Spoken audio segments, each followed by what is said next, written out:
Welcome to the Bias Media Podcast. Today is Friday, September 20th, 2024. I'm Slade Wright, and today I'm joined by Emma McGaw and John George. Today we'll be talking about the ongoing voter suppression efforts led by Republicans and how you can protect yourself from these initiatives. Then we'll be taking a dive into recent polling data in key swing states, the possibility of a government shutdown, and the right wing's further pivot to racism and xenophobia in the wake of the debate between Donald Trump and Kamala Harris. So first, I think we want to get into how to register to vote. So we think everybody should register to vote. No matter which way you're voting, you should vote. You should let your voice be heard. You can register through vote.gov online if you want. You can register by mail or in person at your local election offices. You can download the National Mail Voter Registration Form through vote.org. Vote.org is a really great resource if you want to find anything related to voting, like changing your voter registration, confirming it, the deadlines, and seeing your voter registration card, finding how, when, and where to vote. So it has a lot of really good information on there. You can vote abroad and through the military. So the Federal Voting Assistance Program lets you register to vote and request an absentee ballot if you are a U.S. citizen living outside the U.S., service member stationed abroad, or you're a spouse or eligible family member of a service member stationed abroad. And to register to vote, you'll need a driver's license or a state ID. If you don't have those, depending on the state you're in, you might be able to provide other types of documentation like bank statements, utility bills, but it's going to vary by state, and it's important to look into that based on which state you're in. So the voter registration deadlines are important. It again depends on which state you're in. They're generally, I've noticed, in early October. They're a little later, about a week later, if you are registering online. And there are a lot of barriers to voting right now. So, Slade, did you want to talk about some of that?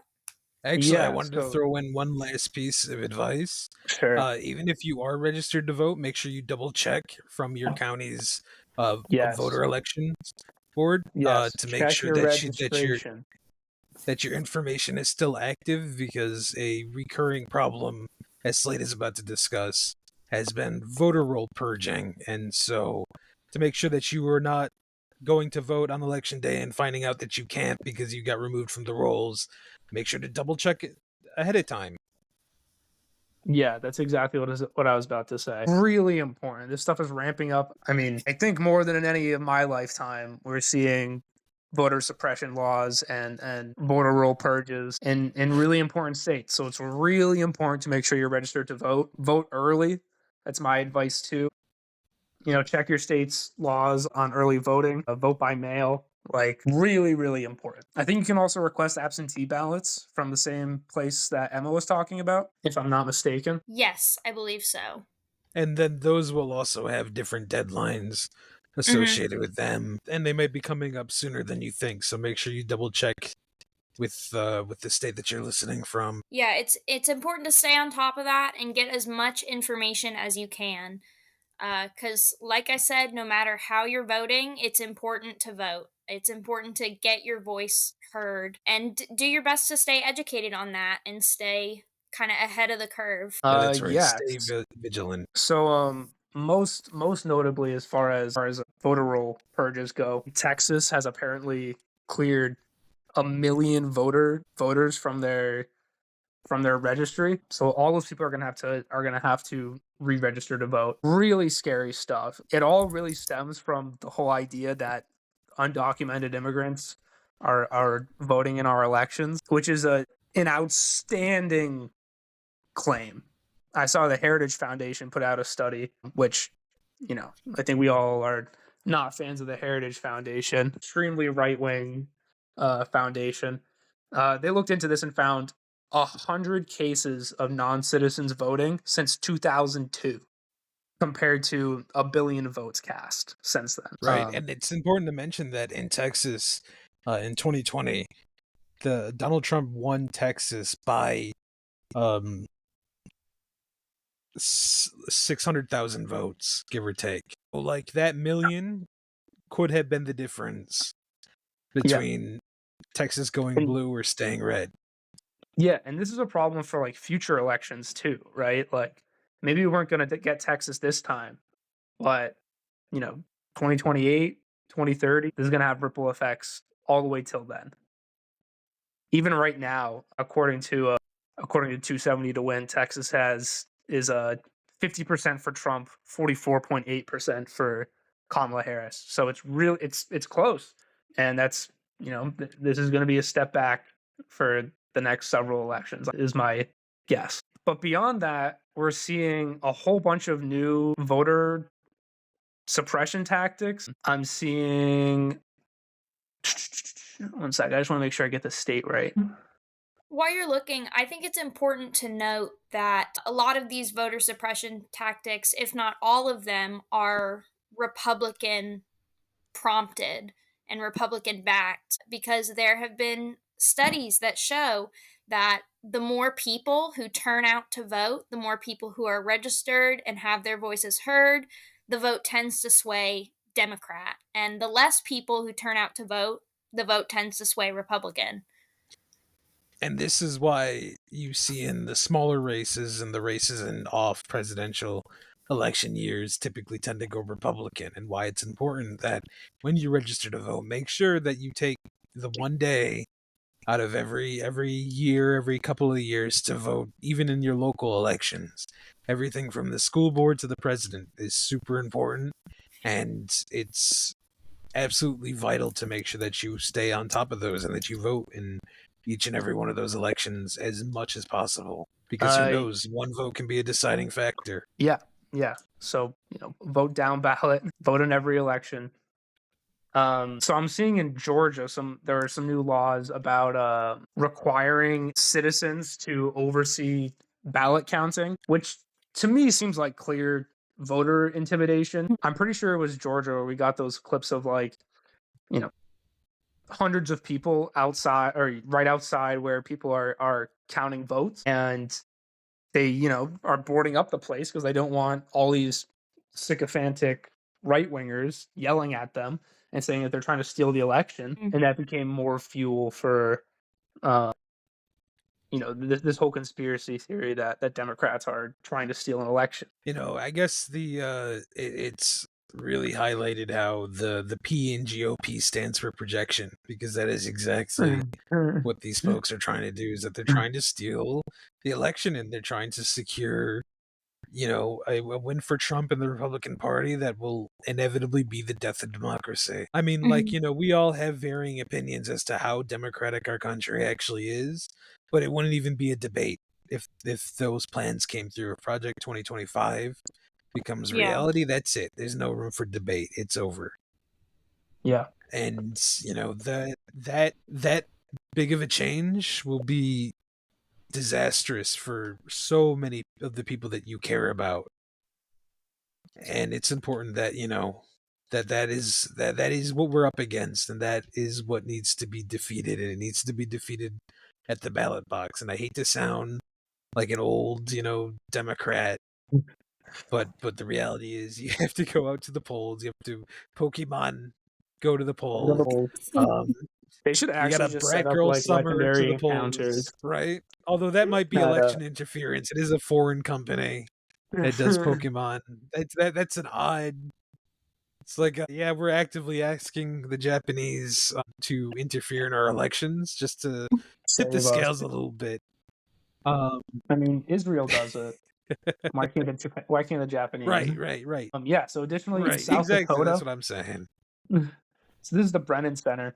This is similar to the thing I just said about Georgia. In South Dakota, election workers can be subjected to criminal penalties for not allowing poll watchers to observe voting activity. It requires election workers to ensure that every poll watcher is positioned in a location from which they can plainly see and hear what is done within the polling place. It criminalizes routine election administration activity based on real-time judgment calls regarding where watchers can observe the election process. An election worker who violates this provision could face a misdemeanor offense. And This also extends to similar laws in Wisconsin and North Carolina as well. Yeah, interestingly enough, these are all states that are swing states. There's a Mhm. reason why that all of these states that were listed are getting this sort of treatment, and that's because the Republicans of those states do not want to lose in November, and they Oh will yeah. lie, steal, cheat, however, whatever they got to do to win it. And I mean, I'm even worried about afterwards because I think that January 6th was just a warm up for these guys, and we're going to see them a much bigger effort next time, because you have to remember, at the end of the day, Donald Trump isn't really running on anything. He's running to stay out of jail, and he's Mhm. desperate. Absolutely. He doesn't want to go to jail. I mean, I don't blame him. He would die in jail. He's very old. But you know, that is the sole reason why he's even running in the first place. And behind him are a bunch of opportunists who are just the most vile, disturbing human beings alive. You know, when you've got people like Stephen Miller and literally anybody who has ever gone to a Heritage Foundation function. Oh my god, I went It's to some one of of the most. those.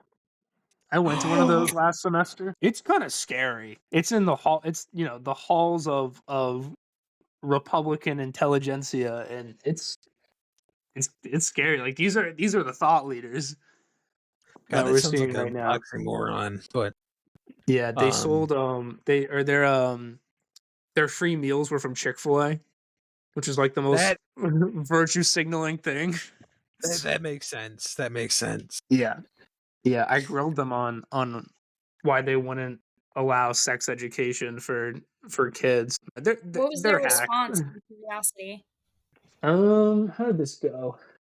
I have very strong opinions on sex ed in school. Yeah, so they were talking about like it was some like pathway to having a good life that the Heritage Foundation had put together. Mm-hmm. And the basic thesis of it was that if you go to school and then work full time, get married, and then have a kid in that order, like 90% of people aren't in poverty after doing that, according to their data. Who knows what poverty is defined as, but basically it was them wanting to get this as part of school curriculums, teaching this like pathway to success. Um, Mm-hmm. and You know how you teach that pathway to success? Sex ed. yeah, so that's pretty much what I said. Is like, I mean, as I said, it seems to me like the biggest barrier here is people getting children when they're not ready to have them. So why is the Heritage Foundation so against contraceptive access and teaching sex education in schools? That was the last question of their presentation too, by the way. So that was done. I was like trying to gear myself up to ask that question because it was kind of scary as in a room full of Republican, thought leaders. But I finally did it because they said they had time for one more question, and I was like, Yes. me. And the guy was like, well, like contraceptive use is pretty accessible. And I was like, well, much to the dismay of the Heritage Foundation. He didn't really say anything about that. And then some other lady on the panel was like, it really boils down to what we want kids to be taught in schools, because they can't even teach math and science right. So how can we trust them on something like this? And then they ended the session. Yeah. Wow, that was I could talk that's. about sex ed in schools for hours. I will have to do a. Well, Yeah, Yes. someone should pay you for that. yeah, somebody should pay you for that. Somebody should pay us for this. Please So, pay us. please, I am so broke, and it's my birthday next week, and I know this is turning into me begging. But yeah, no, that's interesting. I think we're all gonna get banned from Chick-fil-A for life, which is okay. Popeyes is better anyway. I said it. I said it. It's out there. It's my truth. I hung out with one of my trans friends a few times this summer, and like 2 out of 3 times we hung out, they wanted to go to Chick-fil-A. And I was like, really? um, but she was That's like, I mean, no good options, no That's ethical like- consumption. I feel like that's like shopping for a Volkswagen in 1930. Right. And Like, being what like, are you you know trying what? to They say make about good this? cars. They make good cars. And that's all I'm worried about. Yeah, so one other fun piece of legislation. This is in Virginia. This legislation got shot down, I believe. But it was proposed that to allow citizens to put together a forensic audit of voter results, and would then be presented to a jury of randomly selected residents who could then vote to invalidate the election, which is horrifying. Yeah. Like they could literally just pull random people off the street and have them vote on whether or not their state is if their votes are cast or not. Mhm. I think this is where I actually want to get on my soapbox for just a second. I know I didn't even get off the last one, but you know, a lot of these plans that come out are born in, you know, the state houses, and believe it or not, it's exceptionally easy to run for a state house. You know, if you want to be a state senator, that is considerably more accessible start and would pretty much put a stop to all this sort of nonsense, because that's exactly where it gets drawn up and put together. So, you know, that's my pitch, is that you listener, you specifically, go off and think about running for your state senate or whatever house whatever they call their legislative branch in your state, because that is the only way to sort of get rid of all this insanity, is to rip it out root and stem. And the best way to do that is just simply to take over the houses through electoralism, I should add, because that sounds really bad out of context.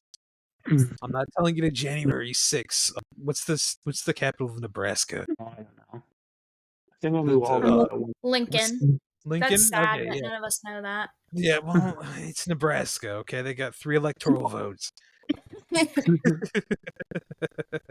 No offense to anybody listening from Nebraska. I'm sure it's a beautiful state. I think I have family out there. You know, us natives, where we all got sort of pushed aside and ended up in random places like Nebraska or Oklahoma. So Montana too. That was a fun one.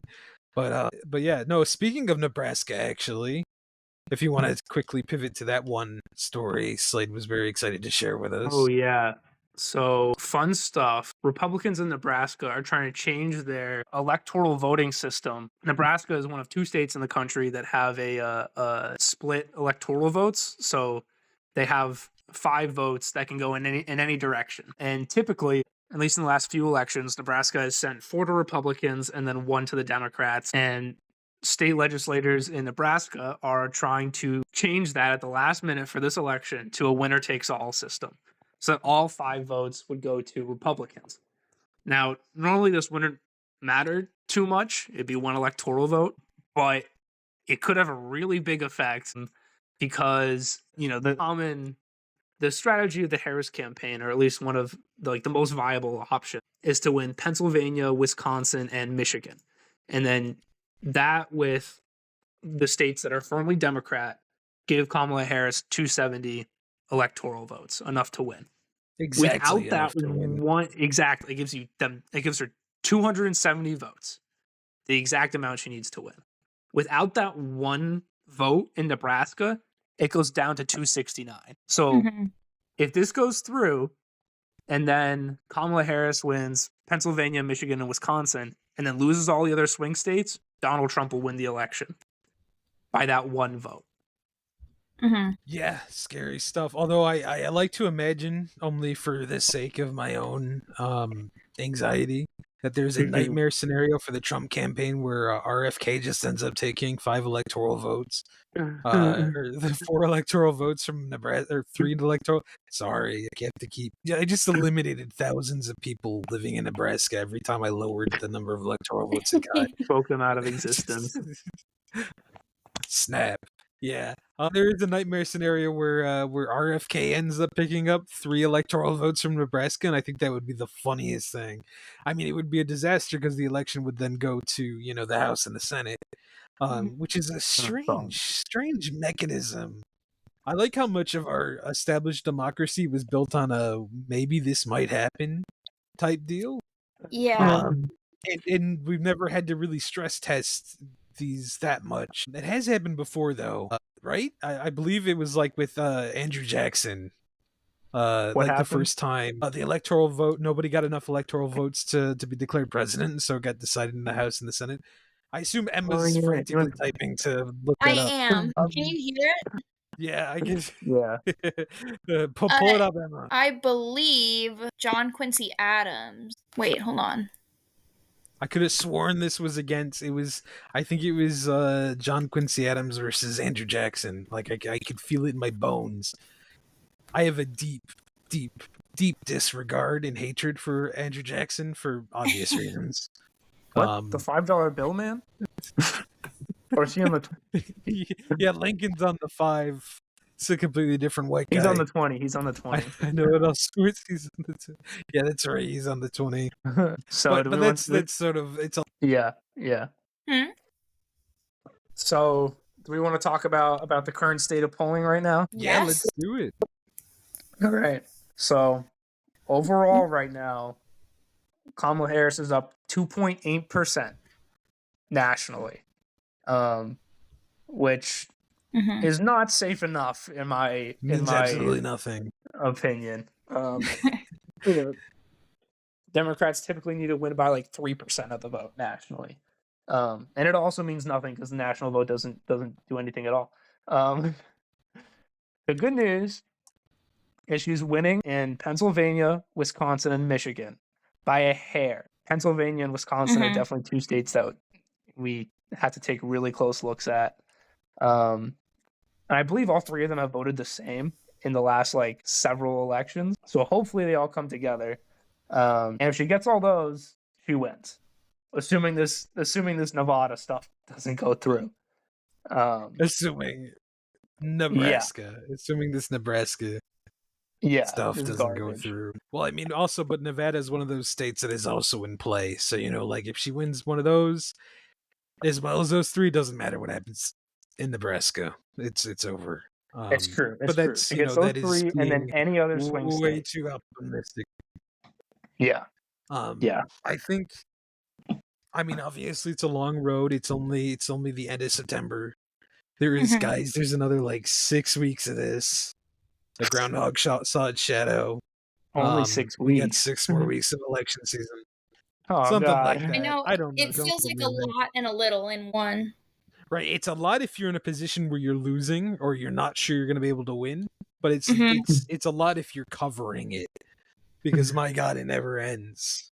Yeah. Like, I mean, like, okay, I consider myself a bit of a nerd when it comes to politics and, like, the drama of it all and all of that. But I was just thinking, like, I when I lay in bed this morning after I opened my eyes and disappointedly woke up to another day, I couldn't help but think, man, am I tired of hearing the names Donald Trump, J.D. Vance, Elon Musk, and then just a list of names, bro. I'm tired of hearing all of these names. Matt Tired Walsh of hearing about these just dropped people. a movie this past week. Oh my God! What's the title of his movie again? Is it What Am I a Racist or something? Yeah, am I racist? Matt, I'll settle this. Am I racist, Matt? I'll settle that for you right now. Let me answer your question with another question. How do you feel about people that are brown? You tell me that, and then then we can figure out whether or not you're racist. But my bunny, illegal. I was a gambling man. Which anyway, God, so I'm sick and tired of this. Really am. Yeah, well, I'll try to give some positive reinforcement here. I think the election's leaning to Harris. Trump's leading in Arizona, North Carolina, and Georgia, but all of them are extremely close, well within the margin of error. Kamala Harris's leads in Michigan, Wisconsin, and Pennsylvania seem a little more firm, and it's been trending towards her in the last couple weeks. So if the trend keeps on going, it's looking like it might slip to her. And Yeah, hopefully the last time Donald Trump ever runs for president of the United States. Oh God, please. RFK has been struggling to get off the ballot in some swing states. That guy is such a, I don't know, like, how do you do that? He So this refers to, I think it was like 3 weeks ago at this point he dropped out, a month ago maybe. Oh, did I just cut out? Hello? No, well, you did, but we can hear you now. We still can hear Okay. you. Okay, cool. I think it's my internet or something. So yeah, I think it was like 3 weeks ago that RFK dropped out, and he was past the deadline to withdraw from the ballot in some states. And so, his plan was to stay on the ballot in the states that aren't competitive, but drop out of the key swing states. And most notably in Michigan, he's not been able to get off the ballot yet. So there's a good chance he stays on there, which could spoil Trump a little bit. I also don't know how important that will actually be. Like, RFK hasn't really been in the public eye since he dropped out, and it's really actually, coming that's down the to... fun part. There was a story that broke this morning, or it was yesterday, that one of the journalists tasked with covering the RFK campaign was having an affair with him. Oh, Yes, I wow. did see that. Yeah. I mean, the guy's 70, and he managed to pull this young, journalist. Like, oh my god! First of all, just where is journalistic integrity? As a former journalist myself, and I say that very liberally. I wrote for the school paper. I would never in a million years imagine sleeping with RFK Jr.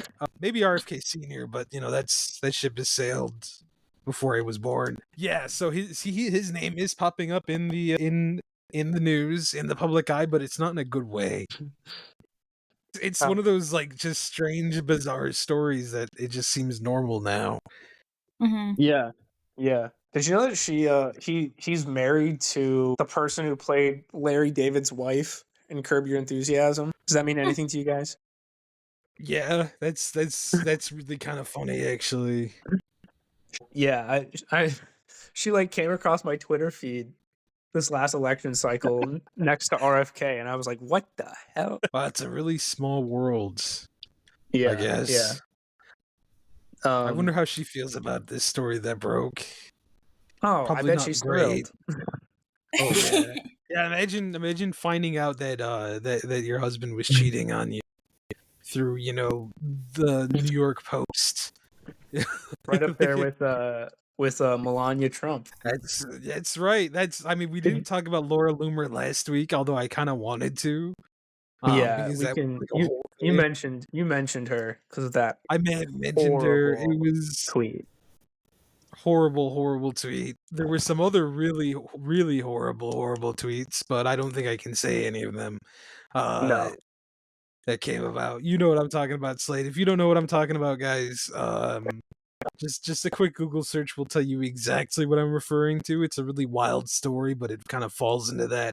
It's hearsay by a bunch of Twitter Nazis, so is it really a reputable source? No. Are we talking about the closeness between Yes, that is Trump what and I'm Laura alluding Loomer? to. Yeah, the physical closeness of the Yeah. two. It was a whole thing. I know we're beating around the bush like nuts over here, but yeah, it's listen, just keep some bleach ready for your eyes, Andy, and Oh, God. just take a quick Google search and or Bing if you're freak like that. Uh, and you can get a whole bunch of unsubstantiated rumors about what went on in a whirlwind week for some random lady from Twitter. Yeah, But back to who got into RFK. a fight with other MAGA darling Marjorie Taylor Greene. Oh Do we want right, to talk yeah, about that's that at right. all?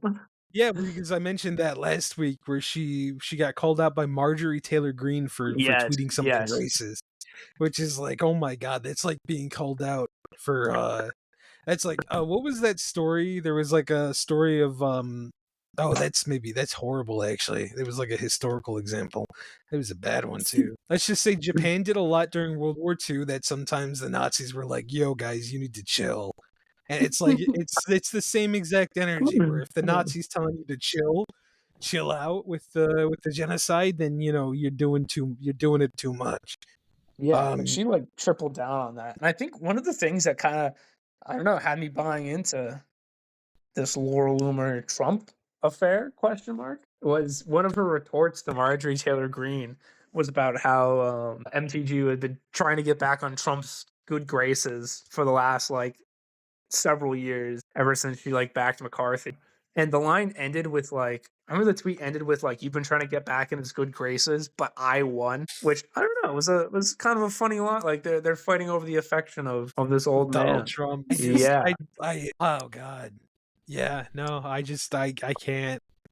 I can't like every time I think about it, because it's come up quite a bit in some circles, just the strange relationship between those two.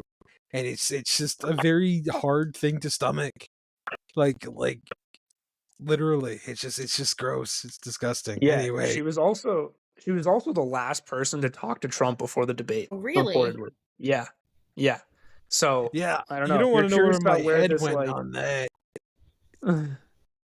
Especially when you Stop. take that one guy. No, it was debate Trump. It was debate prep. John, God. Right. Get your head out of the gutter. But Listen, yeah, so if you're everybody wondering where Trump, I was gonna say, if you're wondering where Trump got the idea to bring up the Haitian immigrant story, I would look no further than Laura Loomer. Which, speaking of the Haitian immigrant story, I was listening to part of one of his more recent speeches, and he says, "I'm going to Springfield." He said something about, like, "I might not get out of there, but I'm going there. I'm brave." Oh my God. Yeah, as if it's this war zone. Yeah, it's Yeah, wild to listen to.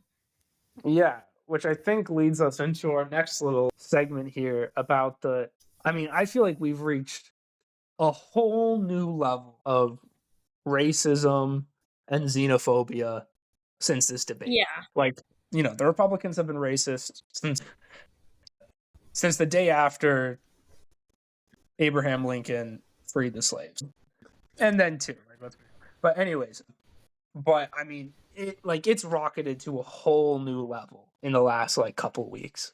Like they're not even trying to hide these things anymore. Like the online right.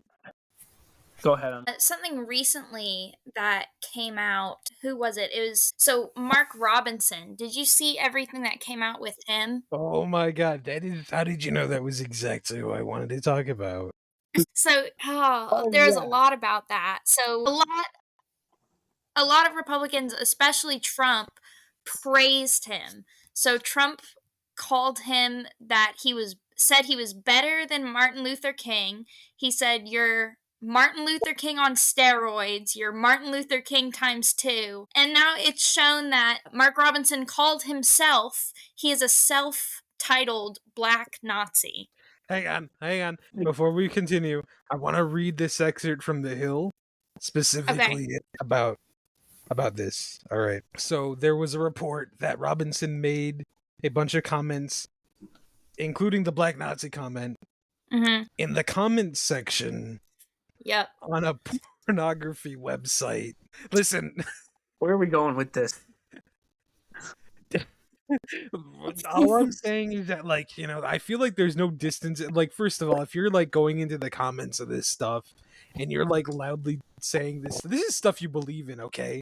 Nobody's going on here to talk about their politics if they don't genuinely 100% believe that. Like, I don't understand any of that. Otherwise, I don't understand any other interpretation other than that. Did you guys see the story? That's where I'm going with that. Did you guys see the story? Mark Robinson, by the way, is the lieutenant governor of North Carolina and running for governor now. I mean, there's this whole Black Nazi story. Also, before this was like a few weeks ago, like a porn movie vendor said that Mark Robinson was one of his best customers. Yeah, I saw that. Back in the day. He said that he would frequent the store multiple times a week. And I guess that they actually had like multiple times a week. And I guess that they also used to have like, I don't know if this is still a thing. I've never heard of anything like this before. But there were like preview viewing boxes at this store, which sounds like a horrible room to be in. But you could watch the porn before you buy it to see if it's what you wanted, and that they had a lot of discussions about the porn, and that He was a big fan of it. This feels more intensive than buying a used car. If I remember correctly, take it for a spin. yeah, if I remember correctly, they said he was there about 5 nights a week, and he would bring in a pizza. Yes, they were close enough that he would bring in a pizza. I forgot Dinner about in that. a movie. Dinner in a movie. Exactly. Tale as old as time. Listen, some of us like to sit down and turn on Netflix when we sit down with our evening meals. Some people like to go to do that. Apparently, it's mostly black Nazis.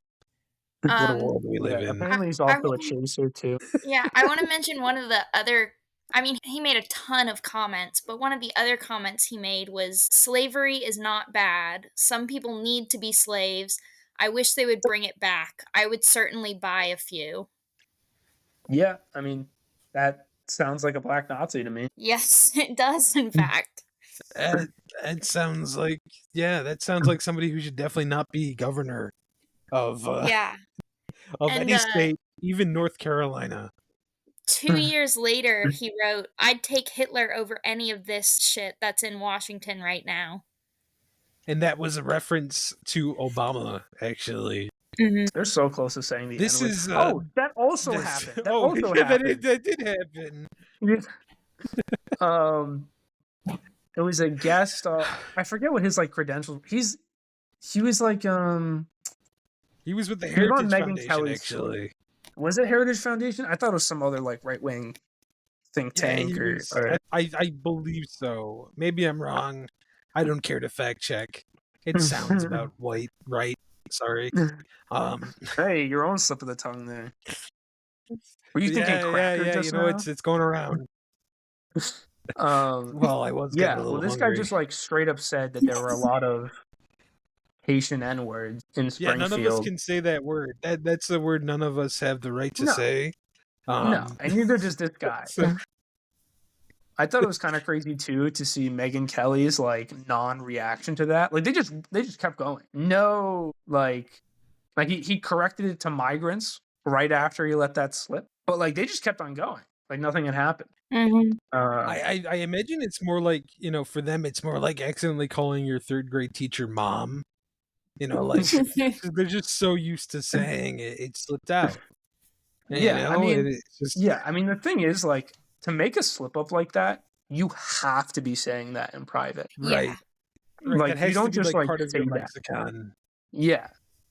I've managed to not say any racial slurs in all of the years I've been alive. Yeah, same. I know, a miracle somehow.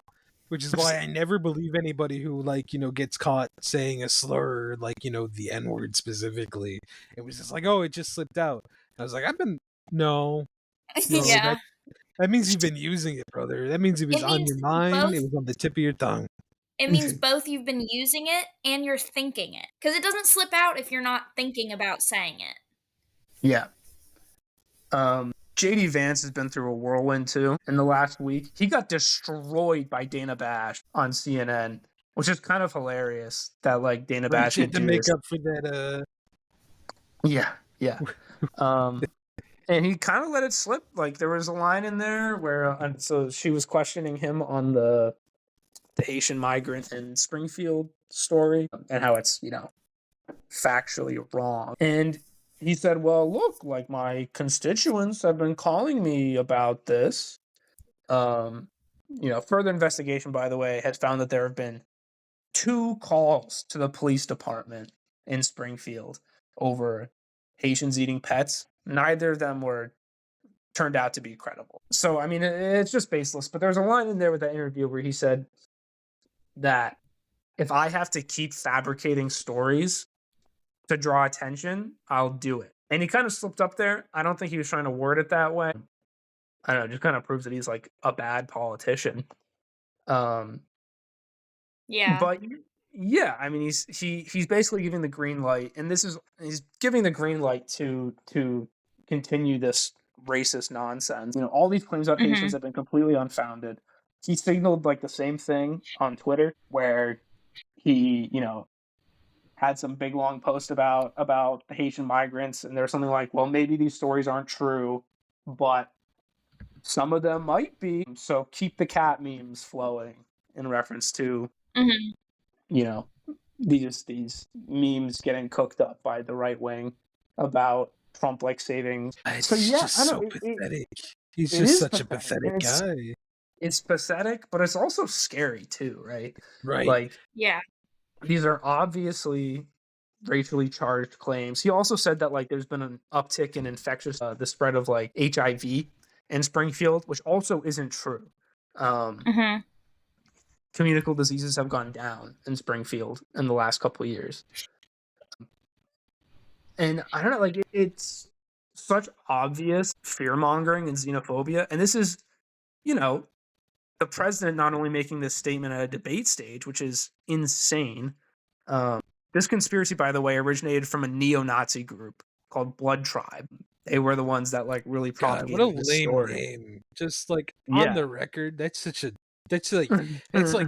like a name you would pick if you were 13 and you were trying to be edgy. And you're like, Literally. oh, Yeah. my gamer tag's gonna be Blood Tribe, and you know, I can't Yeah, imitate a and 13-year-old boy. It's not in my vocal range. Sorry, guys. and on its face, you can tell exactly what kind of people they are, right? Well, yeah, that's pretty easy to do with Nazis. True. But you know, I mean, so not only is the president bringing the story up that originated from a neo-Nazi group, you know, after the fact, his vice president is giving the green light to continue spreading this baseless nonsense. I mean, they're saying like, yeah, guys, we know it's not true. We don't care. Keep doing it. And it's really scary. Like there have been multiple bomb threats to Springfield schools after these comments arose after the debate. Yeah.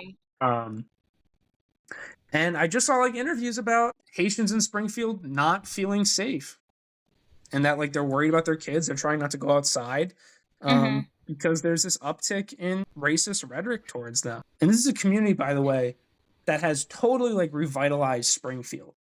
Like the city of Springfield, Ohio wanted these immigrants to come here. They're legal asylum seekers, by the way, which is also another thing that J.D. Vance has continued to say. He's going to keep on calling them illegal immigrants, even though they're here legal. They're legal asylum seekers. And the Ohio legislature wanted them to come here because they don't have enough people to fill the key jobs that they don't have enough people for anymore.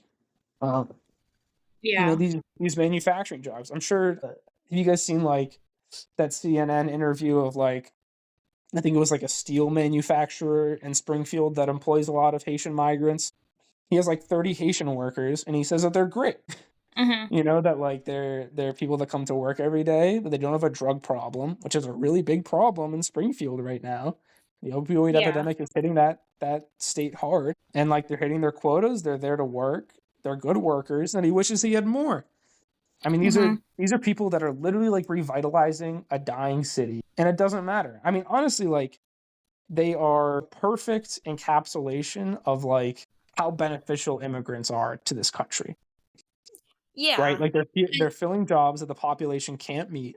They're benefiting the economy, and it doesn't matter. I mean, they completely breaks the narrative of like they're lazy, they're here to collect welfare. Yeah. Yeah, but it doesn't matter. I'm sorry, one second. I'll wrap this up. I know I've been talking for a little while here. I'd like to just kind of like wrap up my little spiel here. I think it's really scary because, you know, in a lot of ways, these Haitian immigrants are kind of like the model minority, right? As much as that is like not a thing that should have to be that these people should have to do, like, you know, they're doing everything right? They're Christian. They're going to work. They're revitalizing an economy.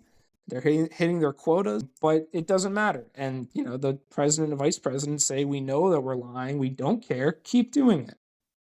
And that's really scary. I'm going to take a little bit of an issue with the model minority line. I know that's like not something that you're espousing, but oh man, that's I do not like that line. That sets off a couple of red flags. Yeah, as a non-model minority, it's right. okay. I'm not. It's I'm okay. just not an endorsement. I know the intention. I know. I'm using it as like, highlighting the hypocrisy of the Republicans. Yeah, no, I get that. Exactly. I get that. It's just like it came out of left field for me. I was a Sorry. hero, minding my own minority business. No, it's okay. No, I mean, like, this is his own state that he's serving as senator for, that he's just dragging people through the mud for cheap political points. It's like Mhm. JD Vance has the political instinct of, I can't think of anybody stupid enough to compare him to. Remember when we were in Potsdam, there was that individual who was running for office specifically to like get themselves out of paying like back taxes or something. Like, it was like very obviously they were running a campaign just to benefit themselves, because they got, Mhm. maybe screwed over by the town and decided that they didn't want to put up with that, so they ran. Like, that's like, and because they tried to, they came to the student newspaper and tried to get an interview, but they wanted to vet all the questions before, because they knew, like, because all it took was a quick Google search, and like the local news had covered the fact that, like, there's questions as to whether or not this person's running due to something their spouse was into or something. And it was like, wonder why they want everybody to, they want to vet the questions. That's who the political instinct JD Vance has. That's the same level. Mhm. Yeah, I mean, in some ways, I think he's kind of cornered because he has to back up Trump on everything. He kind of, in a lot of ways, he has the hardest job in the country, and that's trying to spin Trump's talking points into something palatable. But he's not doing a good job. I think he's more that billionaire who's funded him his whole life is Oh yeah, is who he's trying to spin. But Mhm. yeah, I take your meaning. It's not an easy job, but man, I couldn't think of a better guy to have picked for that, for us anyway. Because he is bad at it. He is just Trump. Trump picked him to be his running mate, and then immediately distanced himself from the creep. I've Like, never met so JD fast. Vance. I don't know. He didn't actually say JD, I that. thought you meant Gerald Vance. I know Gerald Vance. Yeah. So, this has also led to all these right wingers online trying to find any evidence of these Haitian migrants, this whole Mhm. pet eating story. And the stuff they come back with is like a black person walking down the street with like a duck in his hand. And then it'll like turn Yeah. out that it's like roadkill that he's like cleaning up on behalf of the city. Mhm.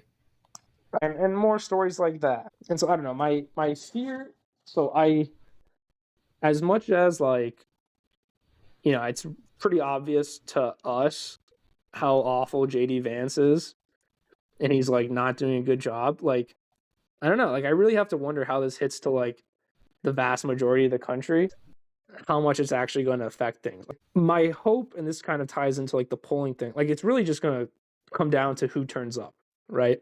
Mhm. Like, are people going to be motivated against this kind of rhetoric? I hope they are, and I think a lot of people will. Is it going to be enough against the Nazis in this country who are all going to turn up to vote for JD Vance and Trump? They're all going to be out Mhm. because I don't know. Like, I don't think that the strategy of appealing to like the moderate Republican, quote unquote moderate Republican, is going to work. I think it really comes down to energizing voters to come out against Donald Trump once again. Yeah, no, I agree with you. I will say though that I feel that, like, this sort of rhetoric that's happening around the Haitian immigrants is setting off a lot of alarm bells Mhm. Yeah. internally, and it feels like this is a ramping up to just full on violence against these people for who have done nothing wrong. They've done No. Mhm. nothing to even deserve it, if there is a thing to do to deserve it, other than being a Nazi. And it feels like that's the direction that we're heading. Because it's very dehumanizing rhetoric. Like, people don't eat cats and dogs, right? But Yeah. monsters do. Right. And that's kind of the direction we've been heading, especially since Trump's first presidency. And we just keep seeing more and more violence come out of that, more and more threats, more and more negative actions toward really any non white man generally, Mm-hmm. or even against white men who are supporting non white people. And I think that we Unfortunately, I think we're going to see still an increase in that, especially if Trump is elected. If Trump Oh, is 100%. Yeah, if Trump is not elected, I have a little more hope that that might go down, but it also might spike because there's a black woman in office and it makes people angry.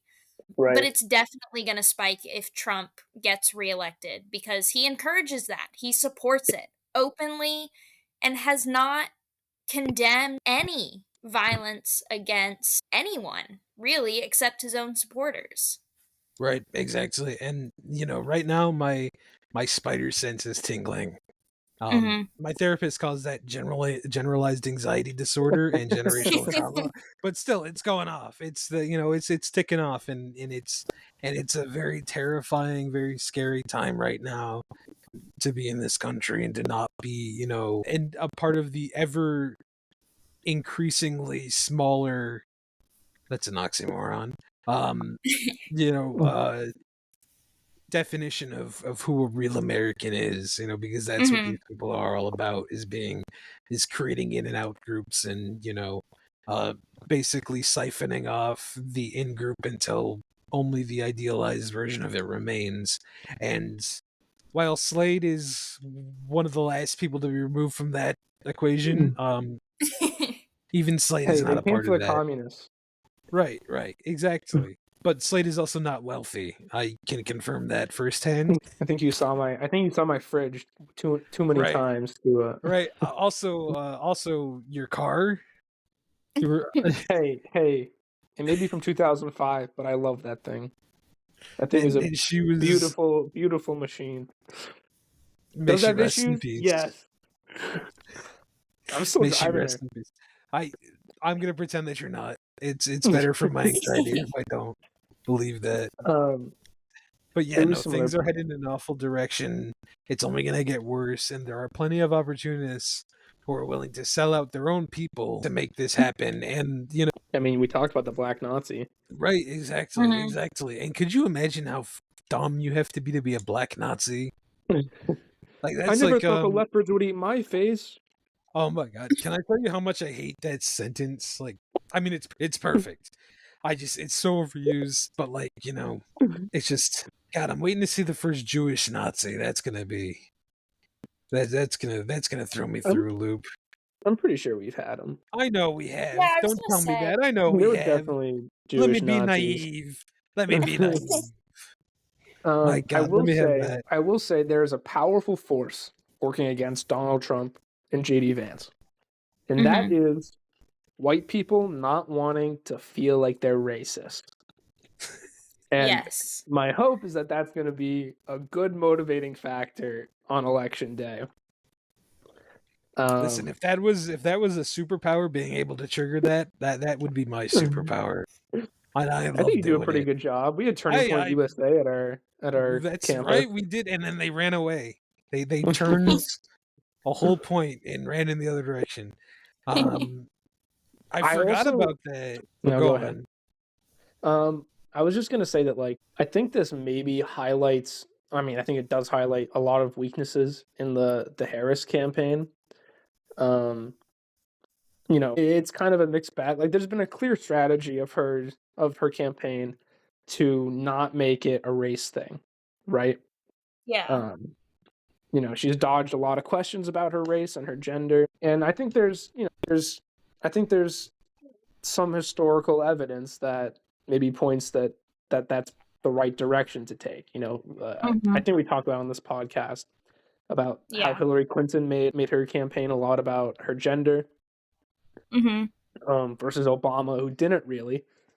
But by leaving race so far out of this campaign, it kind of opens the way gate for this kind of stuff, right? And I think this also goes for the discussion on immigrants, because I think we also talked about this on the campaign. Like, the Democrats have on this podcast, the Democrats have totally ceded all messaging on immigrants to the right. Like, there's been no narrative to push back on, immigrants being violent and putting us at risk, when there's no data to back that up. And if the Democrats had done any amount of like pushing back on this narrative and, you know, honing in on the message that immigrants are actually like, we're actually very lucky to have immigrants coming to this country.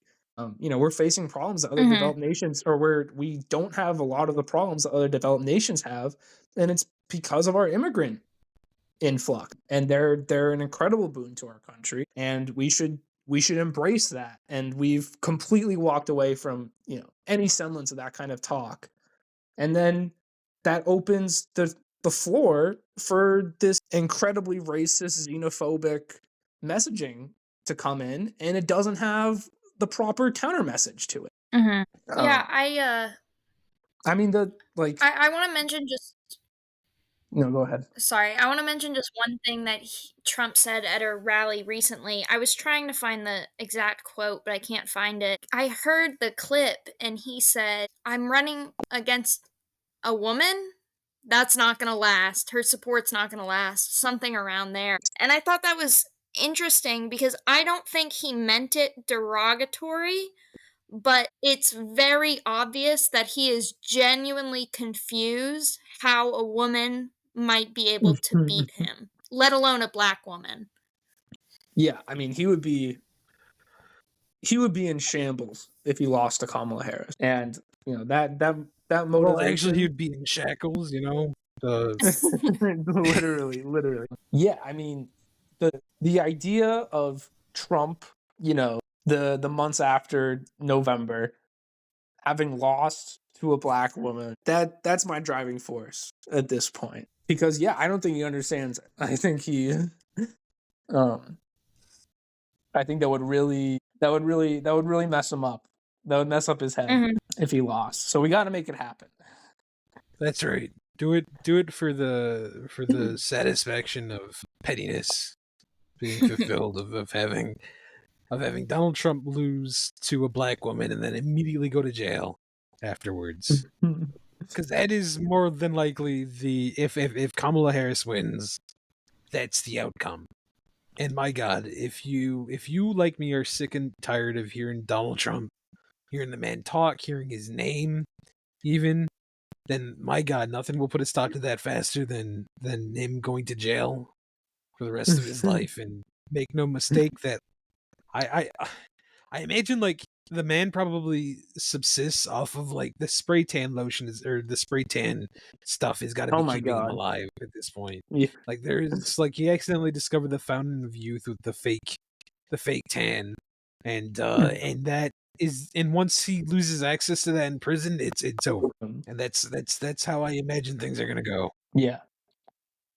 And so I think, go ahead. I was just gonna like, I just wanted to reiterate how much the Democrats have screwed up on this whole immigration issue.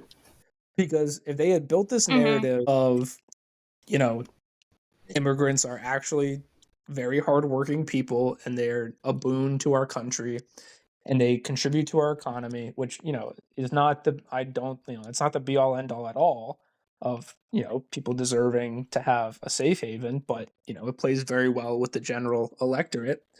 Like, if they had built up this narrative that they're actually very good for this country, then stuff like this Haitian stuff comes up, and instead of, you know, like, it can be this, like, you know, the Haitian community in Springfield is a perfect example of why immigrants are so good for this country. And if there had been solid messaging on this beforehand, people could point to that and be like, oh yeah, this is actually exactly what we're talking about immigrants being hardworking, good people that we are lucky to have in this country. Yeah. I mean, like, you know, at the end of the day, all of you are immigrants. You know, go far back enough, and you come from an immigrant. We are a nation of immigrants, and we always have been.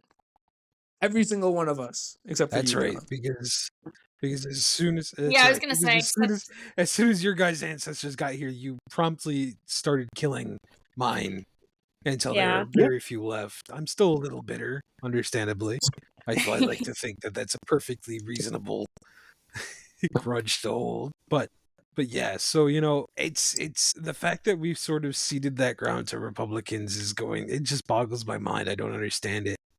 I don't understand it. I don't understand why we. Go ahead. I just don't understand. I mean, like I think there's like a prevailing instinct from like the last 30 years or so that a lot of people seem to believe that the Republican Party is just better at the economy, and then the Democrats are good at social stuff, and the economy is always going to be the most pressing concern on anybody's mind. And Right. Which has never until been we the figure out case. how to break that, it's never been the case.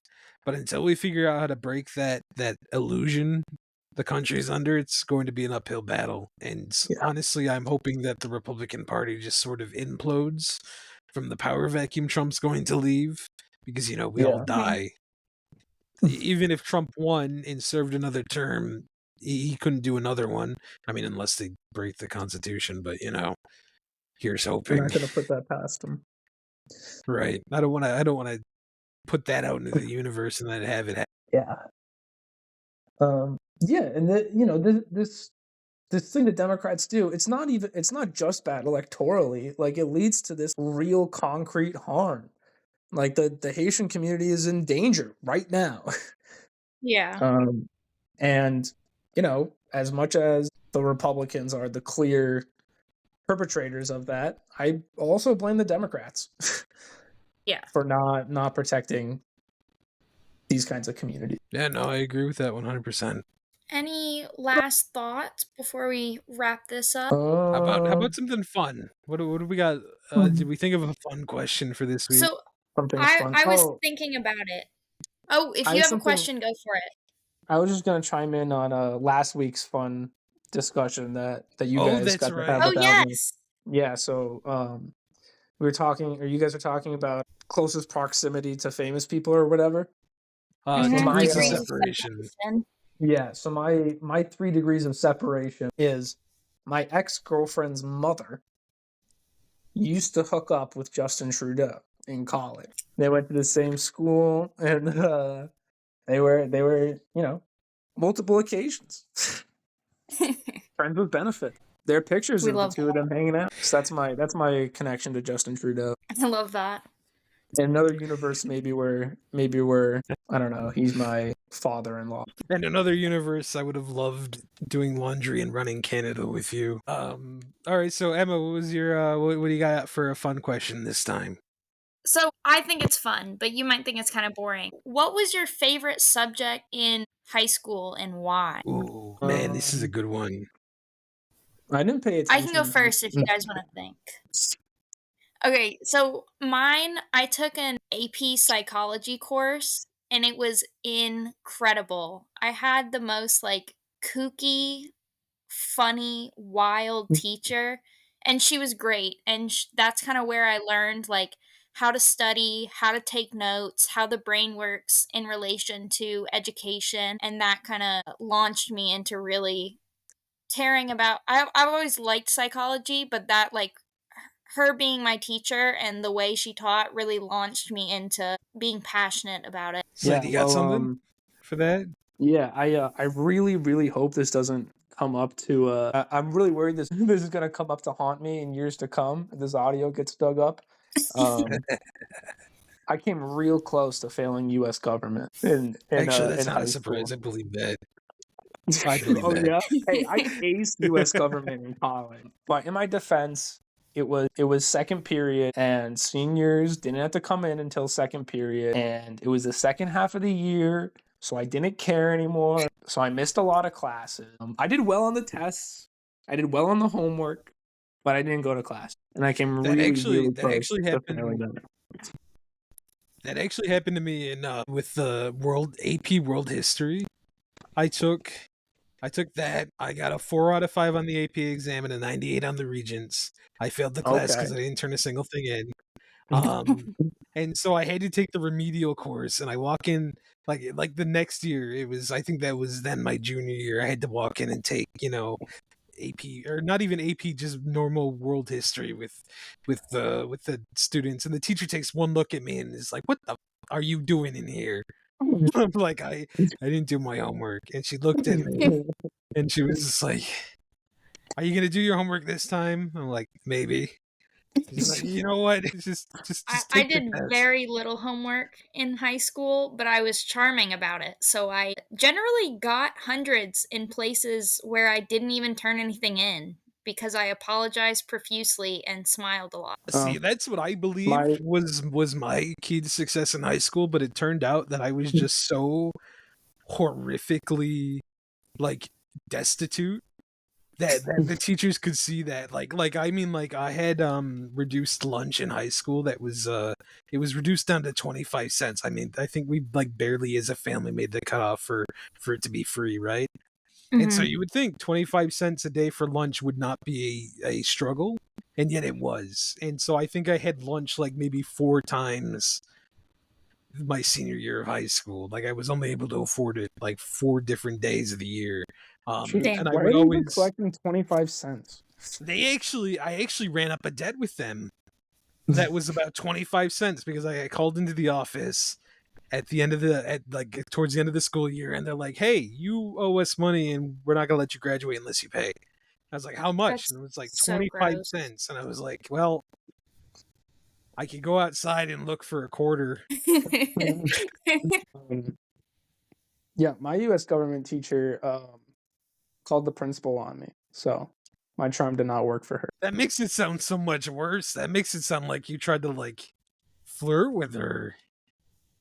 No, I was just like, You physically removed from the classroom. You were like no, I was looking at just, her I too was much. just, I was just arguing my point that I shouldn't have to fail the class, and I don't know. I was a big student.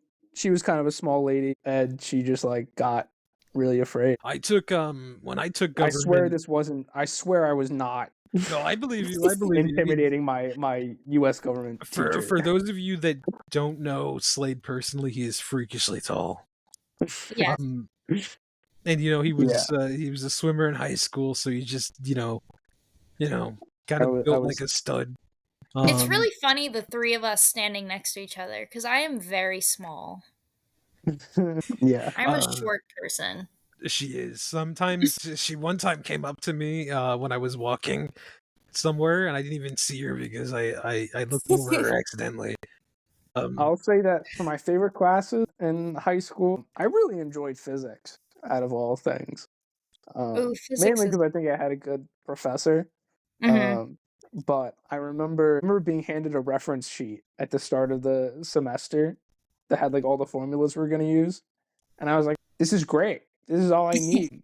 And I did great in that class because I could go to a reference table and like knew what the equations meant. I knew how to balance it. Mhm. I Each side love of the reference line. tables. See, my science class, it was chemistry. I did like really well in chemistry, and the teacher begged me to take AP chem with her. I was just like, I'm not going to college, because I was like a freshman, and I didn't believe that. It's a long story, actually, which leads into another fun story I had. When I went to in high school, when I took my participation government class and economics class, they all bundled in together. It was taught by 2 teachers, right? And they split the class into and like separated them, which seemed like a really dumb move to like have them be together and then separate them anyway. And there were 2 groups, and they seemed to be random. And then, like the next day on the bus ride home, one of the kids who got put in the other group was like, "Our group is the most likely to go to college group." And so I got put in the not likely to go to college group. And That's pretty cool. to this day, I want to like take my college degree and rub it in the guy's face. It's so funny though. The kid who told me that actually did not end up going to college, although he just got married last week. So good for him. But as to what my favorite class in high school was, actually, Emma, I can't believe this, but I have a very similar answer. It was also AP psychology. Yes. And I think it was only because it was with the teacher I had, because it was one of the few. I'm realizing this now in hindsight. He was one of the few adults who was like, "This kid's not doing great. Somebody should check up on him." And and it was because I'm for those of you who don't know me personally, I'm one of 4 children, smack dab in the middle, as middle as you can be in the 4, which is I funny was gonna because. say. No, well, I mean it's true because I'm part of a twin set, because I got a twin sister. So like literally middle middle of the road of an even number, which is nuts. And yeah, high school was not great for me. Like by any stretch. The college wasn't either, but that was a whole other situation. Um, but yeah, no, I'll never forget his name. His name was Drew Thomas. He taught this AP Psych at the high school I went to. He was an incredible educator and a very very good man. And I hope one day to run into him if I'm ever back in my hometown. You're, God forbid, ever in around my old high school. I hope to look him up and see what he's up to. I actually, another fun story, because I have a lot of these. I ran into a my middle school English teacher at a bar a year back. Oh, I ran into my middle school English teacher in a bar as well. Oh yeah, how'd that go? It was fun. Yeah, it was fun. He was just I like, don't want to take up too much of your speaking time because we're pressed for time. But I know. Well, actually, we have no time limit. We can just go. We can yap as much as we want. It's the audience that we have to answer to.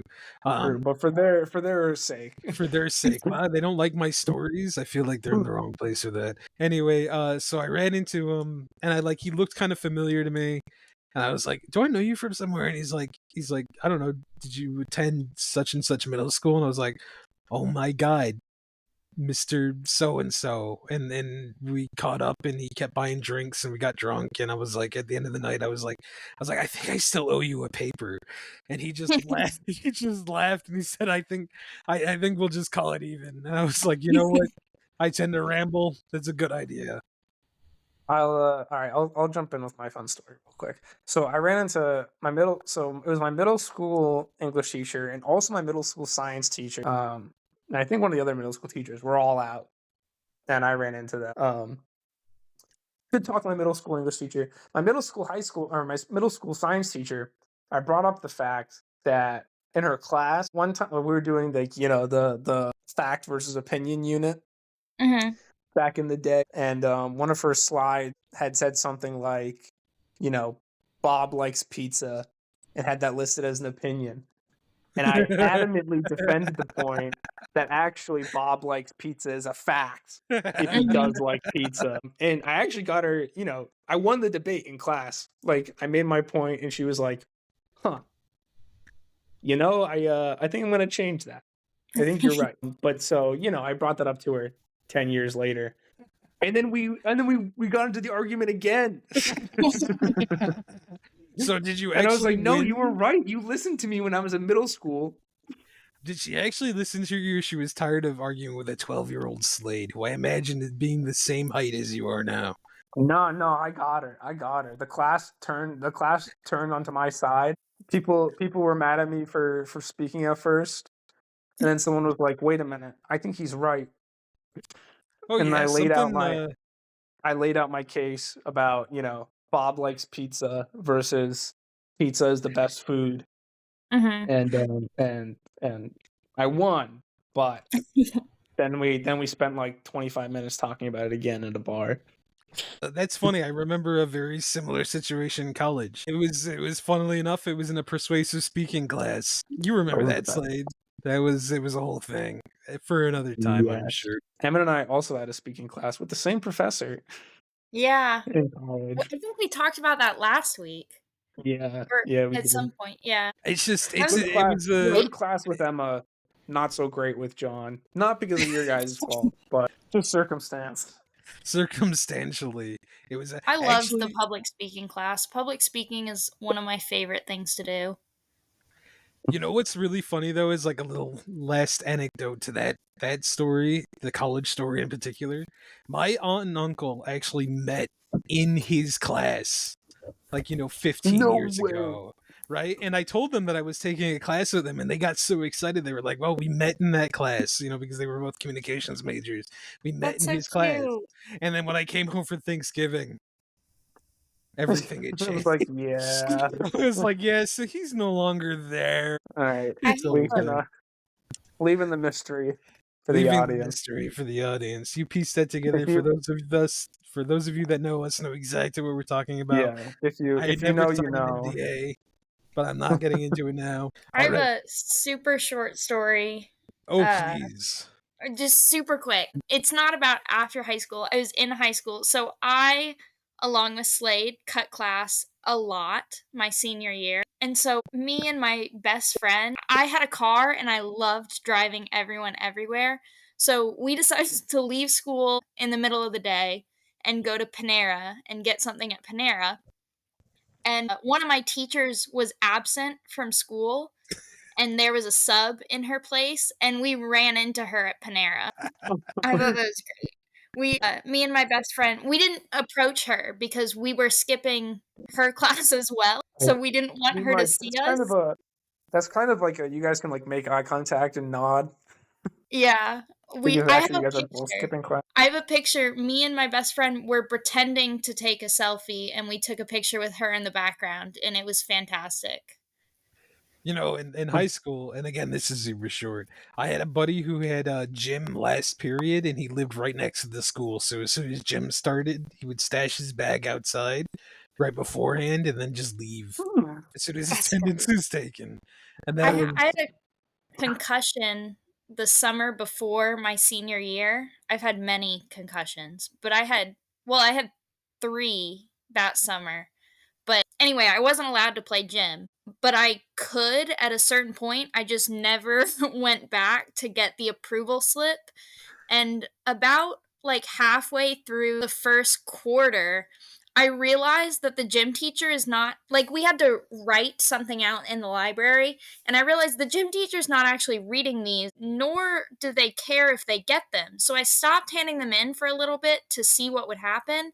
And nothing happened. So I just didn't. That was my first period. So I just didn't come in first period. And I got 100 in gym. look at that. We just spent like half an hour reminiscing. God, we're getting old.